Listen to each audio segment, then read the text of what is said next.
If you like our videos, please subscribe. Cristiano Ronaldo نہ صرف دنیا کے امیر ترین فٹ بال کھلاڑی ہیں بلکہ وہ پہلے ارب پتی فٹ بال کھلاڑی بھی ہیں۔ اگر آپ کسی سے متاثر ہونا چاہتے ہیں تو کرسٹیانو رونالڈو سے بہتر کوئی نہیں ہے۔ رونالڈو کی والدہ ڈورس ایویرو نے اپنی کتاب مدر کریج میں بتایا کہ کس طرح انہوں نے غربت کی وجہ سے رونالڈو کے ساتھ اپنا حمل ختم کرنے پہ غور کیا۔ رونالڈو کا تعلق غریب گھرانے سے تھا۔ 14 سال کی عمر میں اسے اپنے استاد پر کرسی پھینکنے پر، جس نے اس کی توہین کی تھی، اسکول سے نکال دیا گیا۔ یہ وہ وقت تھا جب اس نے اور اس کی ماں نے کلاس روم کی تعلیم چھوڑ کر فٹ بال پر توجہ مرکوز کرنے کا سخت فیصلہ کیا۔ 15 سال کی عمر میں کرسٹیانو رونالڈو کو ٹیچیکارڈیا کی تشخیص ہوئی۔ یہ فالج یا دل کی ناکامی کا باعث بن سکتا ہے، لہٰذا 15 سال کی عمر میں اس نے دل کی سرجری کروائی اور چند ہفتوں کے بعد وہ لسبون اسپورٹنگ میں تربیت کے دوران اپنے خواب کو جاری رکھنے میں کامیاب رہا۔ اسپورٹس کی دنیا میں بہت کم ایسے ہیں جنہوں نے اس سے زیادہ کامیابی حاصل کی ہے۔ ہم میں سے اکثر ان کی زندگی کی کہانی سے واقف ہیں اور جانتے ہیں کہ وہ کھلاڑی بننے کے لیے کن مشکلات سے گزرے۔ ان کا حوالہ جات سے متاثر ہونا یقیناً ہمیں زندگی کے بارے میں ایک گہرا اور روشن نقطۂ نظر فراہم کرے گا۔ یہ میرا یقین ہے کہ سیکھنے کی کوئی حد نہیں ہے اور سیکھنا کبھی نہیں رک سکتا، چاہے ہماری عمر کچھ بھی ہو۔ آپ کی محبت مجھے مضبوط بناتی ہے اور آپ کی نفرت مجھے نہ رکنے والا بناتی ہے۔ فٹ بال میں میرے بہت زیادہ دوست نہیں ہوتے۔ جن لوگوں پر میں واقعی بھروسہ کرتا ہوں وہ زیادہ نہیں ہیں۔ زیادہ تر وقت میں اکیلا ہوتا ہوں۔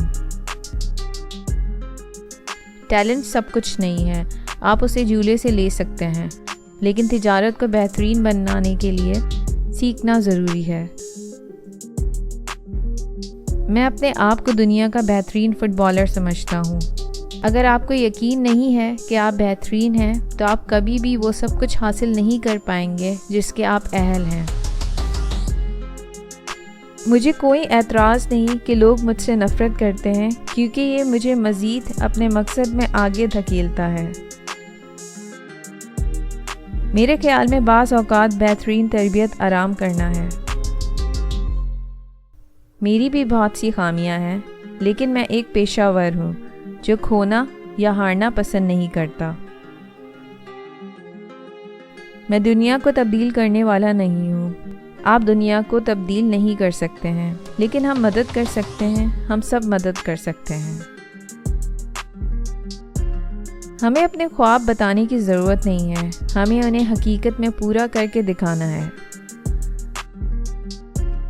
گول کرنا ایک بہت اچھا احساس ہے، لیکن میرے لیے سب سے اہم بات یہ ہے کہ ٹیم کامیاب ہو۔ میں مسلسل اچھا کھیلنا اور ٹائٹل جیتنا چاہتا ہوں۔ میں صرف ابھی آغاز میں ہوں۔ میں فٹ بال کو ایک فن کی طور پر دیکھتا ہوں اور تمام کھلاڑی فنکار ہیں۔ اگر آپ ایک اعلیٰ فنکار ہیں تو آپ آخری چیز یہ کریں گے کہ وہ تصویر پینٹ کریں جو کسی نے پہلے سے پینٹ کی ہو۔ میں کسی سے موازنہ نہیں کرنا چاہتا۔ میں اپنے کھیل کے انداز کو مسلط کرنا چاہتا ہوں اور یہاں اپنے اور کلب کے لیے بہترین کارکردگی کا مظاہرہ کرنا چاہتا ہوں۔ محنت کے بغیر ٹیلنٹ کچھ بھی نہیں ہے۔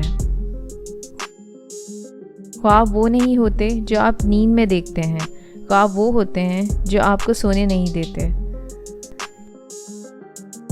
میں ایک پرفیکشنسٹ نہیں ہوں، لیکن میں یہ محسوس کرنا پسند کرتا ہوں کہ چیزیں اچھی طرح سے کی گئی ہوں۔ اس سے بھی اہم بات یہ ہے کہ مجھے سیکھنے، بہتر کرنے، ترقی کرنے کی ضرورت محسوس ہوتی ہے، نہ صرف کوچ اور شائقین کو خوش کرنے کے لیے بلکہ اپنے آپ کو مطمئن کرنے کے لیے بھی۔ میں دوسرے لوگوں کو ترجیح دیتا ہوں کہ وہ میرے کھیلنے کے طریقے کے بارے میں فیصلے کریں اور جو میری خصوصیات سے متعلق ہے اسے میں خود بیان کروں۔ اگر ہم اپنے خاندان کی مدد نہیں کر سکتے تو کون مدد کرے گا؟ دنیا کا بہترین کھلاڑی بننے کا خواب دیکھنے میں کوئی برائی نہیں ہے، یہ سب کچھ بہترین بننے کی کوشش کے بارے میں ہے۔ میں اسے حاصل کرنے کے لیے سخت محنت کرتا رہوں گا کیونکہ یہ میری صلاحیتوں میں ہے۔